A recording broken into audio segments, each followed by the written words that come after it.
Recibimos ya en esta mesa de trabajo a nuestro siguiente invitado. Se trata de el doctor Mauricio Alarcón, analista de temas políticos. La más cordial bienvenida. Gracias por aceptar esta invitación, Mauricio. Buenos días. Buen día, Jorge Ramiro. Siempre un gusto estar acá en Radio América. Lo hemos invitado, Mauricio, para hacer un análisis de la coyuntura, y la coyuntura pasa precisamente porque ahora tenemos un Consejo de Participación Ciudadana y Control Social totalmente renovado, con una mayoría distinta a la que operó con el cura Tuárez, denominada correísta, y que fue destituido por supuesto incumplimiento de funciones. Y quiero empezar por allí. Mauricio, los que fueron destituidos, los 4, incluido su presidente y vicepresidente, enfrentaron un juicio político en la Asamblea que les costó el puesto en definitiva. Pero ese juicio político, los argumentos que se presentaron en su análisis ¿fue legal? ¿Argumentos válidos, doctor? A ver, creo que el punto de partida de este tema es mencionar que cuando se instaló el nuevo Consejo de Participación Ciudadana, el país estaba expectante de las acciones que no solo respecto de las autoridades pendientes de designación, sino sobre temas de transparencia y lucha contra la corrupción estaban pendientes. Sin embargo, todo el tiempo que existió este Consejo de Participación, tal cual fue elegido inicialmente por la ciudadanía, se limitó al show, a la coyuntura, yo diría ni siquiera política, sino mediática, buscar un show en medios de comunicación, un tema además de amenazas respecto de ciertos temas, para en definitiva hacer nada. ¿Qué resultado arrojó las pocas semanas que estuvo en funciones el Consejo de Participación Ciudadana presidido por el señor Tuárez? Sesiones que incluso más parecían las de la tremenda corte con 3 patines que las de una institución del Estado. Pero si no se hizo nada, no cabía entonces ese incumplimiento de funciones, Mauricio. Ahí viene el punto. Ustedes habrán visto que lo que se llevó a cabo fue un juicio político. Y por ende eso es algo que debe tener muy clara la ciudadanía. Los argumentos y la forma de manejo, más allá de lo que diga la ley, son precisamente políticos. Se presentaron además 2 pedidos de juicio, no solo por el tema de incumplimiento de funciones, sino incluso, como recordarán, por temas de proselitismo político, algo que vino desde la campaña, ¿no? Sí, pero es evidente y lo anticipamos cuando nosotros decíamos ese va a ser el resultado de personas elegidas a través del voto popular para ocupar una instancia de poder. Y eso ya se venía anticipando. Entonces yo diría bastante forzado el tema del juicio político, pero en cuanto a trámite, en cuanto a la forma de actuar tanto del CAL como del Pleno de la Asamblea, se cumplieron las reglas básicas de acuerdo a lo que manda la Ley Orgánica de la Función Legislativa. Incluso cuando mucha gente dentro de los allegados de quienes fueron destituidos decían que ya el Consejo de Administración Legislativa, el CAL, prejuzgó al calificar. No, simplemente como manda la norma legislativa al inicio de este proceso, el CAL lo que hizo fue revisar el cumplimiento de requisitos, calificar el proceso y que sea después la instancia política, la Asamblea Nacional, la que escuche argumentos, la que presente también sus argumentos a través de los asambleístas interpelantes y finalmente resuelva. Algo que nosotros mencionamos desde Ciudadanía y Desarrollo de manera muy puntual y que creo que es importante recordar a nuestros oyentes. Más allá del proceso político, Jorge, Ramiro, hay un proceso penal contra el señor Tuárez. Hay una investigación. Por su candidatura. Pero hay una investigación, presentaron denuncia, ¿no? Por los documentos falsos, por este tema de haber presentado una hoja de vida que no corresponde a la realidad y que además se basa en una declaración juramentada. Entonces no creamos que las cosas tienen que terminar ahí, en el tema político, en la destitución, sino que hay que exigir a la Fiscalía que continúe la investigación penal sobre los hechos que fueron denunciados por los miembros del Observatorio Ciudadano de Servicios Públicos de la ciudad de Guayaquil. Pero ese proceso judicial sería exclusivamente en contra del expresidente Tuárez y no de los Efectivamente, contra el señor Tuárez es contra quien se han presentado evidencias que deberán ser consideradas dentro de la investigación en cuanto a su validez, en el sentido de todos los cargos que fueron mencionados en la hoja de vida que le permitió postular y su certeza, diría yo, porque incluso ciertos temas relacionados con una estación de radio, con un seminario, y me refiero a seminario en el ámbito religioso, un colegio, terminan siendo, según la versión oficial de quienes ostentan cargos ahí, total y absolutamente falsos. Así es que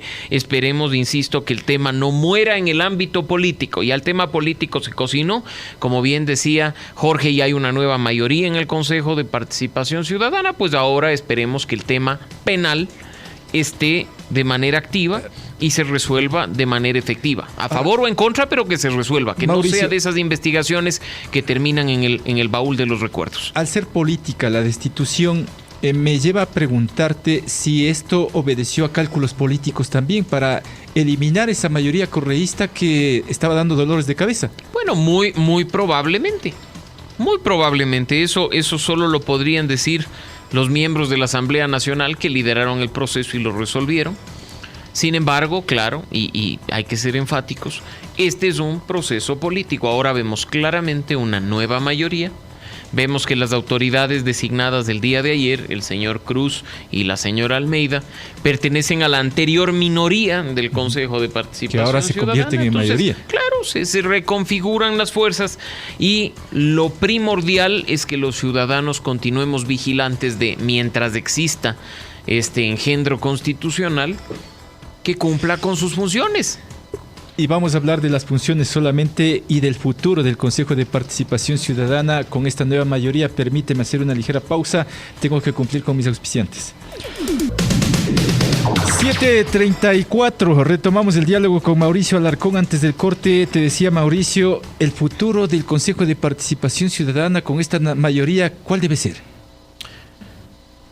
Aplicar de manera efectiva las atribuciones que están establecidas en la Constitución, por lo menos mientras exista. En lo personal, creo que esa institución no tiene razón de ser.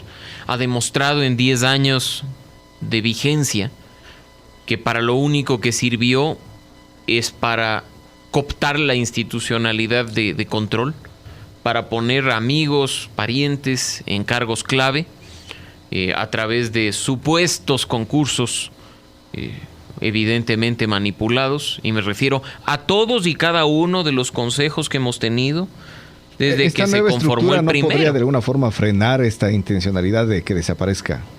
Bueno, probablemente lo van a hacer. Ellos darán, ya lo hemos escuchado de alguno de sus miembros, del actual, nombrado ayer presidente, el señor Cristian Cruz, ha dicho el Consejo debe seguir existiendo. Hay un debate incluso, un punto intermedio entre su existencia y su desaparición, que es la limitación de atribuciones para que solo trabaje en temas de participación ciudadana y control social, pero la participación ciudadana no tiene que estar ni cooptada, ni regulada, ni institucionalizada por parte del Estado. Debe existir la en forma participación permanente, ciudadana, ¿no? es un ejercicio activo y propio de la ciudadanía en todas sus formas. Yo no necesito ir a una institución pública para que me autorice una veeduría, un observatorio. No, eso no tiene razón de ser. Y para investigar corrupción, está la Contraloría y está la Fiscalía. La Secretaría Institucionalidad Anticorrupción. sobra, la Secretaría Anticorrupción. Hay dependencias en otras instancias, para no enfocarnos netamente en el Ejecutivo, que investigan, que denuncian casos de corrupción. Incluso hay unas instituciones ciudadanas como la Comisión Nacional Anticorrupción que ha jugado un rol. ¿Para qué el Consejo? Así es que mientras exista, hay unas atribuciones que están en la Constitución, y eso sí hay que ser muy claros. No sabemos si ese proceso demore 1 mes, 6 meses, 1 año, o si efectivamente incluso una vez que se lleve a cabo una consulta popular, la gente diga, queremos que el Consejo siga existiendo.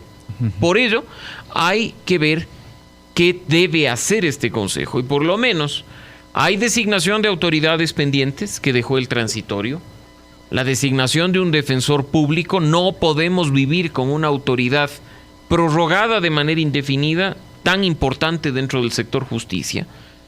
Definición del tema de Contraloría, porque por mucho que el transitorio haya querido blindarle al señor Celi, Hay una designación pendiente de un contralor definitivo. Pero eso sería revisar lo que actúa el transitorio. No, recordemos. En el caso del contralor específicamente. No, mi estimado Jorge, recordemos que cuando se aprobó en febrero de 2018 las funciones extraordinarias del Consejo Transitorio, le dijimos, usted tiene que evaluar y, de ser el caso, terminar anticipadamente las funciones de las autoridades de control. Y tiene que, además, si es que termina esas funciones, convocar de manera inmediata a la designación de sus reemplazos. Esa es la atribución extraordinaria. En el caso de la Contraloría, lo que ha pasado es que, obviamente, el señor Celi no fue evaluado porque no podía ser evaluado. El Contralor subrogante no es designado por el Consejo de Participación Ciudadana. El señor Celi fue designado directamente. Además también se hablaba por de la Carlos conformación Polit. de este Tribunal de Cuentas, ¿no? Y había ese reto. Entonces, ahí hay una de las designaciones pendientes. Y además, durante la permanencia del transitorio se siguieron acumulando pues denuncias ciudadanas de casos de corrupción. Eso también debe terminar de evacuarse. No puede ser ese un embudo que no hace su trabajo y que deja en la impunidad denuncias de corrupción que vienen de los ciudadanos. Y es que mientras exista, que cumpla con su trabajo. Después veremos si desaparece, después veremos si se mantiene con funciones o atribuciones limitadas, que es la idea de otros sectores. Lo único cierto es que al momento hay un Consejo de Participación Ciudadana y hay una deuda pendiente con la ciudadanía en cuanto a su trabajo. Mauricio, tú apoyas la eliminación en definitiva, pero ¿cuál sería el mecanismo? No, es bastante fácil ver a los países de la región en la forma en que se designan las autoridades de control. La gente tiene mucho miedo, Jorge, Ramiro, de lo que puede pasar si le devolvemos esa designación de manera pura a la Asamblea Nacional. La gente opina, y así lo dicen los sondeos de opinión, que hay riesgo de que volvamos a la partidización y politización, al reparto de esas funciones y esas instituciones. ¿Un Senado sería la solución para aquello? No, en realidad, ejemplos bastante prácticos. Se habla también en América Latina de un control triple, en el sentido de que tú tienes una autoridad que nomina, por ejemplo, una terna. Tienes otra autoridad que lleva adelante un proceso respecto de esa terna, que es un proceso de impugnación, y una tercera autoridad que valida lo actuado por la anterior. Entonces, no es simplemente yo propongo, tu asamblea elige. Y por citar algunos casos, en Chile, en México, este triple filtro funciona bastante bien.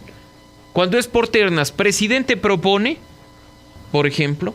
Si es sector justicia, la Corte Nacional de Justicia en este caso lleva adelante el proceso de impugnación ciudadana y el legislativo ratifica, que es distinto a darle un poder pleno de elección a un legislativo. Y ese tipo de controles se dan, o incluso cuando hablamos de cuerpos colegiados, como el Consejo Nacional Electoral, como el Tribunal Contencioso Electoral.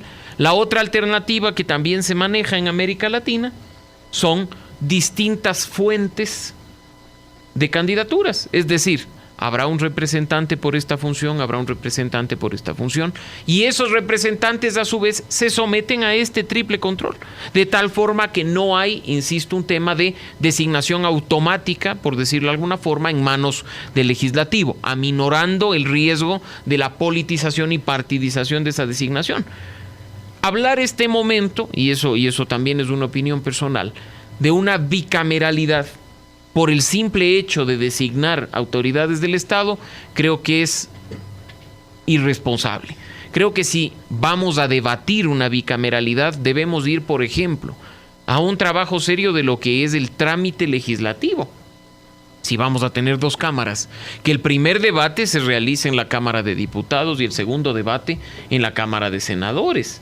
Ese tipo de cosas tenemos que ver, más aún cuando en el legislativo hay un trabajo atorado, represado, sin control, muy supeditado a los temas políticos. Así es que, claro, este momento empezamos a debatir incluso temas más allá. Recordemos que una de las iniciativas, Jorge, la liderada por el Comité de Reconstrucción Nacional, incluso mete una pregunta relacionada con independencia y autonomía de la Fiscalía, que es fundamental, especialmente en los temas de la corrupción. Así es que yo creo que estamos empezando a debatir ya no el futuro del Consejo, sino la institucionalidad del país. Estamos empezando a repensar, valga el término, la forma en la que está actualmente estructurado el Estado. Y, por ejemplo, ¿quién quita que dentro de ello volvamos a las 3 funciones tradicionales del Estado, ejecutivo, legislativo, judicial, y terminemos de comprender que una función electoral y una función de transparencia y control social tampoco tienen razón de existir para la existencia, aunque choquen los términos, de un Estado pleno de derecho? Con eso me quedo, se me terminó el tiempo. Mi querido Mauricio, te agradezco por estar en esta mesa de trabajo. Será hasta una próxima oportunidad, Mauricio, muy amable. Siempre un gusto, buenos días.